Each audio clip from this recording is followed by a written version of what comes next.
In the beginning was the music.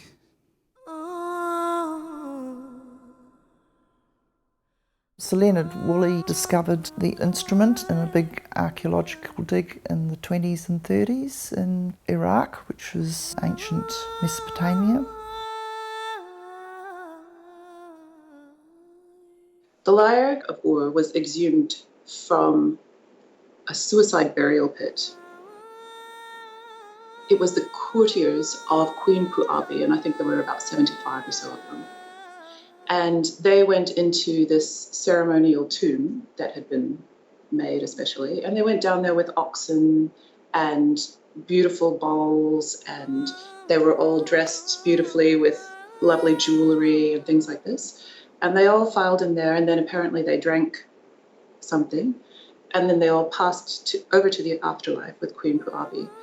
And the lyre was found here. There was a row of young women playing music as they passed away. And so when Sir Leonard Woolley found the lyre in the ground, the harpist's hands were still where the strings would have been.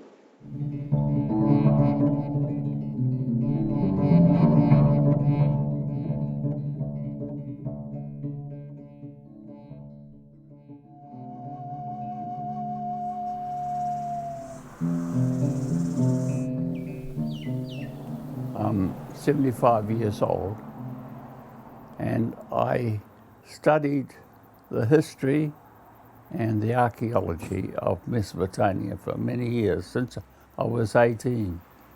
I, if you like, fell in love with a depiction of the harpist, and her head has been reconstructed, and it's a beautiful photograph of her wearing jewellery, just as she was found in the tomb at Ur.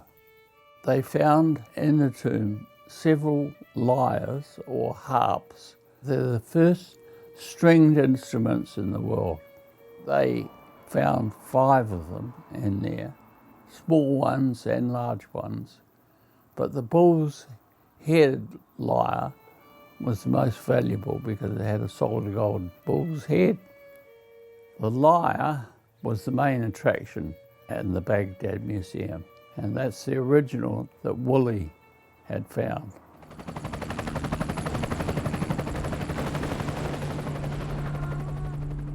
In 2003, after the Americans had invaded Iraq, they did not look after the museum, and it was looted and a lot of items stolen.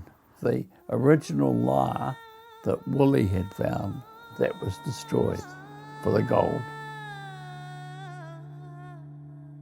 So in 2003, the British Museum started a national charity to raise money to build a replica for their museum.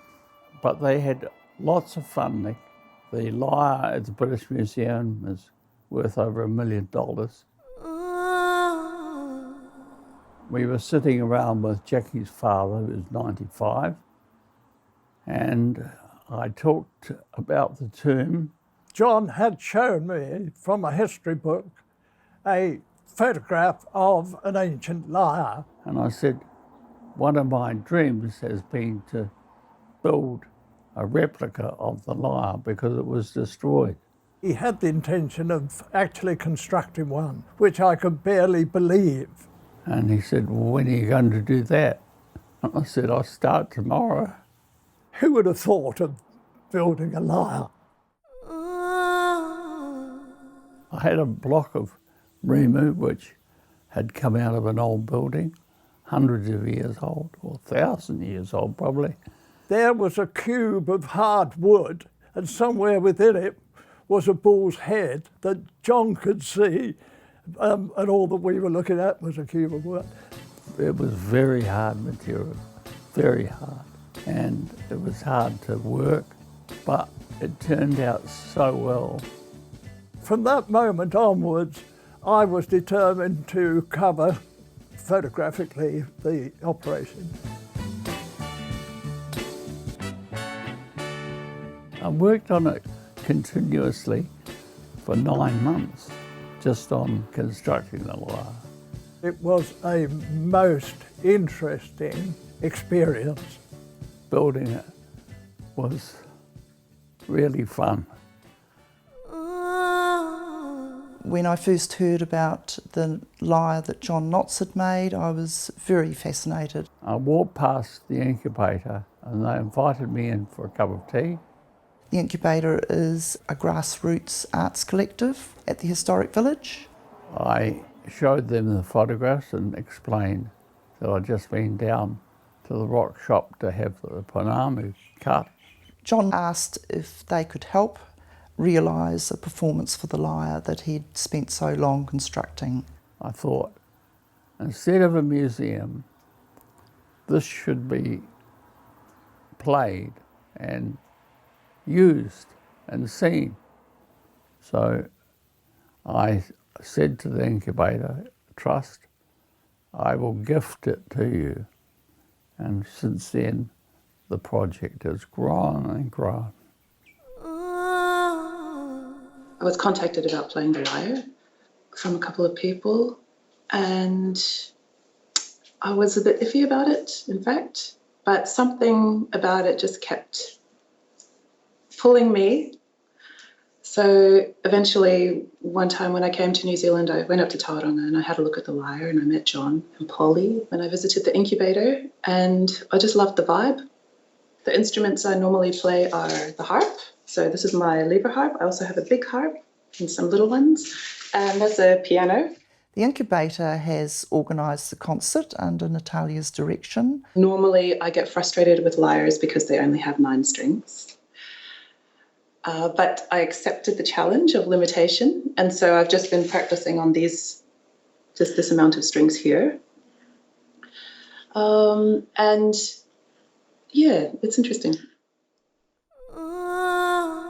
I thought, this is a New Zealand version. So the timber is redwood, a New Zealand redwood, and we have power cutting these to the right shape. The power, it's a nightmare, absolute nightmare. So this section, say, would take me all day. You'll notice the sound box is slightly curved. I mean, this whole shape is meant to be the bull. There's his back, his feet. The sound box itself was tricky because I didn't know how it would sound. I had a brass bridge across here. Natalia, the harpist, she said, just make it from wood. So that's a hardwood, that's a Tasmanian blackwood actually. And it improved the sound. Part of the thing was it sounded like a bull, you know, roaring. This is the bull's head that goes on the lyre. And even the British one is done the same way. It's pinned on so it can be removed.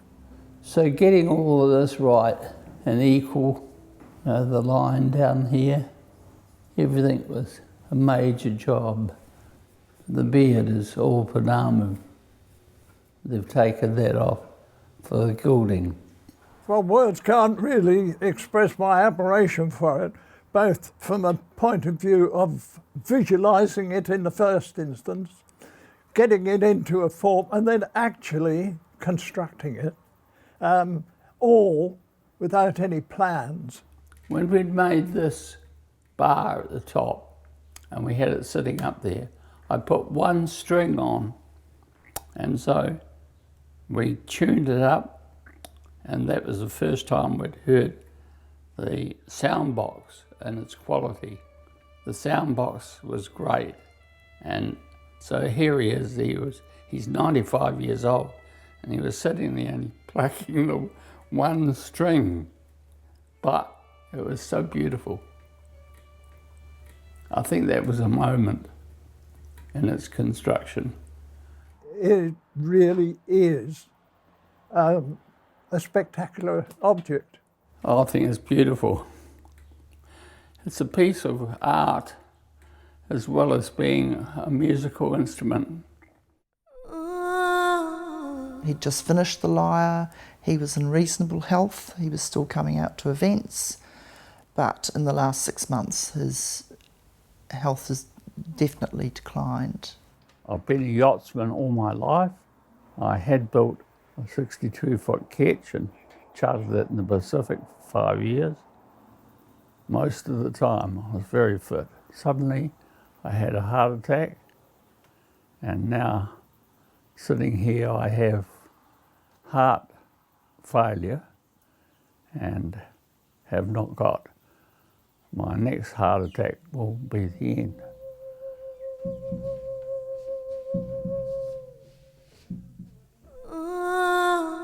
The incubator organised the gilding of the instrument locally, and we decided that we could actually string the instrument ourselves and get it tuned. John also made a headdress and some jewellery to go with the lyre, which is being gold leafed by a local incubator artist. The harpist had several gold bands around her head, and off those bands were leaves, and I made all of that in copper. I'd never made any jewellery before. The lyre comes from Iraq. So I felt I really needed to work with someone from Iraq to make this project happen. I'm very connected to my roots as an Iraqi. My parents are both from Iraq. Although I wasn't born there, I was born in the UAE in the Gulf boom in the 80s. I just really admire her work, and I love the message that it puts forward. I worked on a project called Orchestra between 2007 and 2009, and that project is very much about war and culture and taking weapons of war and replacing them with musical instruments. It faces the reality of war, which is our present day situation for all of us. And it doesn't shy away from the guts of it, but it does transform that very thing into hope, which I find really moving. The other person that we have on our creative team is Joel Khomeini, who is a local Taongapuro player. Taongapuro, once upon a time, was an almost a lost art, as with many of the other toi Māori or Māori arts. They're made from wood, bone, stone, hue or gourd, whalebone, any natural bones such as this one. This is a toroa or albatross bone. Perhaps they could be seen as primitive instruments, but on the other side, the skill needed to play them, you need to be quite highly skilled, especially to play an accompaniment with modern tunes, contemporary tunes.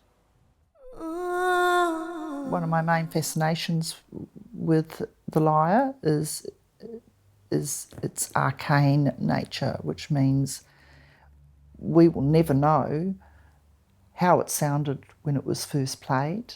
Once upon a time, many of these taongapuro, no one knew what they sounded like either. You know, they knew they were instruments, but not necessarily how they were played or made or why they were played and what was appropriate and what wasn't.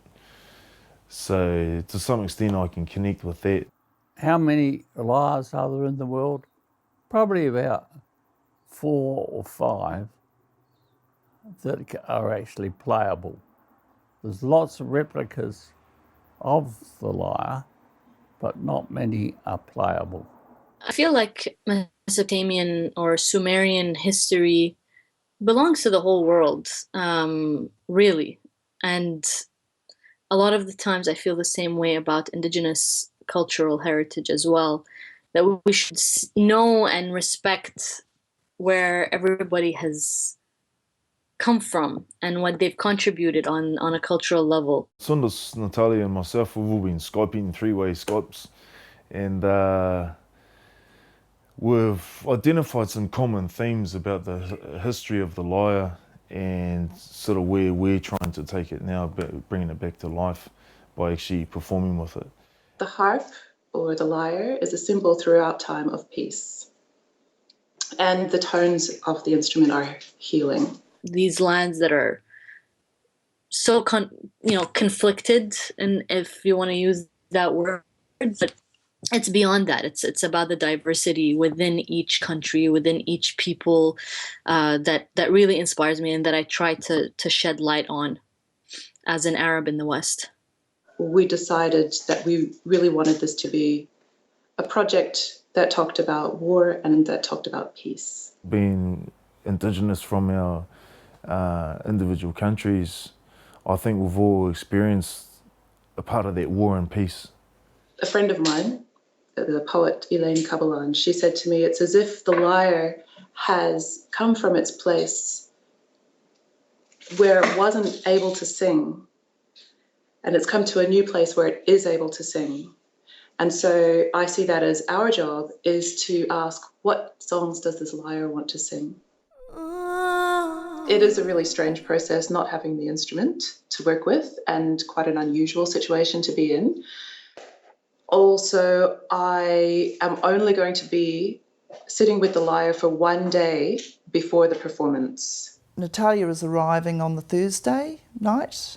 She has one day of practice on the Friday at Bay Court, where she will meet Joelle in person for the first time. I will meet Natalia, I think, the day before performance night.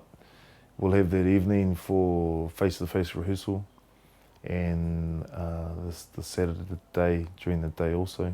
It's pretty risky, and I just have my fingers crossed. We're having a few issues tuning the lyre. There have been a lot of challenges in the stringing of the lyre. So our creative musical team, we're still waiting to see what the notes are. We're less than 2 weeks from performance, so we're cutting it a bit fine at this stage. I need it to be playable. Yes. And I need that if it falls out of tune during the show, Yes, exactly. that I can reach out Easily do and- it, yep. Yep. and adjust it back. Yep. We're getting there, we're getting there. We're in the final week before the concert, and we were still having technical issues with the strings, so we've devised another method that seems to be holding much better. Nearly there. Just about there. Yeah. Yep, that's it. F sharp. So we're very pleased the tuning's getting there, and we should be ready on concert day. So how do you compose something when you don't know what the notes are? So I thought, okay, the lyre has 9 strings. 1, 2, 3, 4, 5, 6, 7, 8, 9. Those are the numbers that I'll use. So what I've done is I've actually used statistics to create the pieces. And one of the statistics that I've used is Iraqi casualties from March 2003 to January 2012. I played those numbers and they make a melody.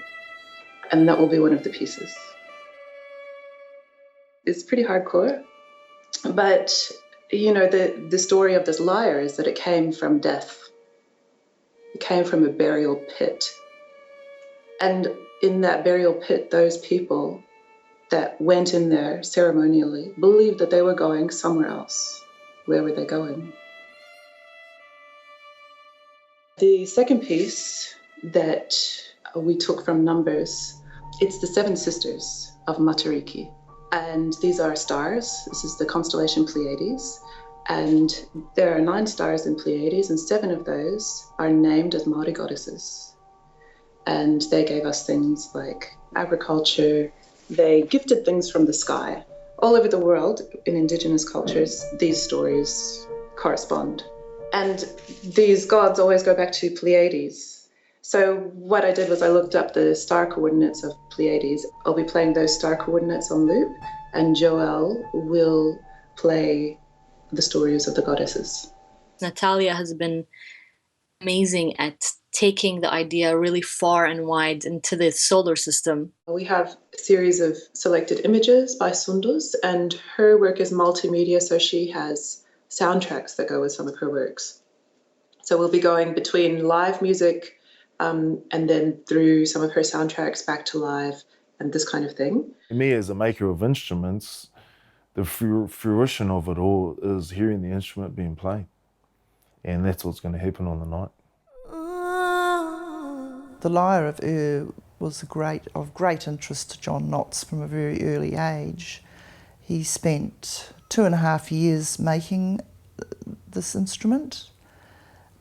The incubator came on board almost 2 years ago. My involvement now ends. These people have taken it over. They will drive it. We've managed to bring a very diverse range of people together who were all more than happy to help. So it's been a great project to be involved in. There are a lot of people that are really curious to see how this lyre is going to sound and how this project is going to play out, and that we're all in it together. You know, I'm also waiting. You know, I'm as curious as anyone else. And so I really feel like we're all going into this together. We've maintained peace, as you might say, by bringing it back to life and being able to hear its beautiful voice. I'm very happy that we were able to make it happen in this short period of time, or at least shorter than what we had anticipated, to enable John to experience it. I feel sad that, for me, and my wife feels the same, that it was something that I did, and when I'm gone, which could be very soon, she's, you know, got the lyre there to sort of remember me by. But I think it's better that the lyre reaches the public. This project is about life and death. And sorry, I just got emotional actually. In the members of our project, we have one person who's about to come into the world, that's Sunda's little girl. And we have one person who's looking to depart, and that's John, the maker of the lyre. So, I don't know, you know, there's just something about this project that's a little bit, you know, magical and wonderful. The performance is tomorrow, and I saw the lyre for the first time this morning. There have been all these challenges with getting the tuning right on the instrument. Not very in tune. I've been tuning it all day. It's got a nice tone down there. We have a tuning. I think I'm gonna cry. Joelle is about to arrive any minute. We have a tuning in time for our first rehearsal. Very good to meet you at last. You too. Here.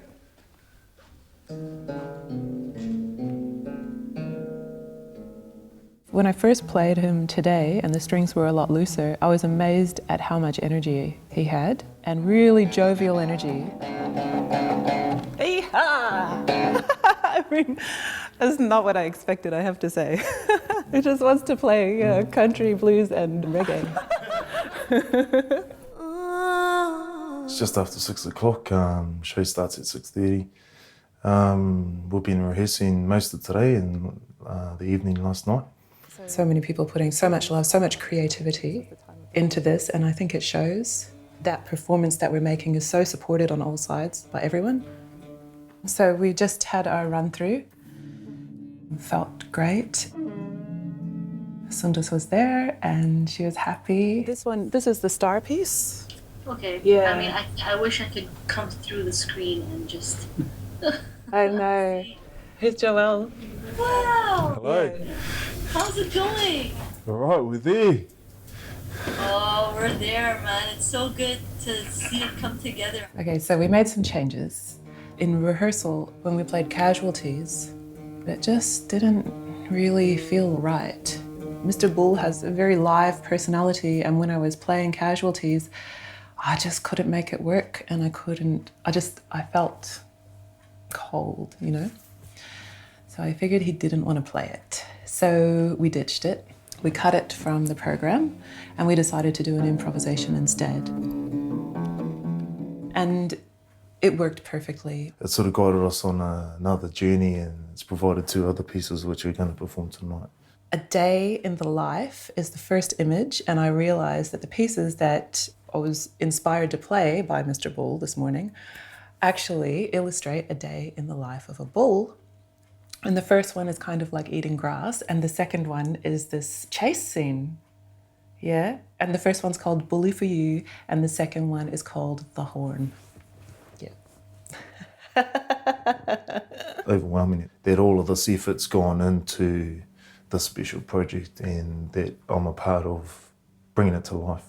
So really looking forward to tonight's performance. I guess you're about to see the fruit of our collaboration. The lyre is alive. The music continues.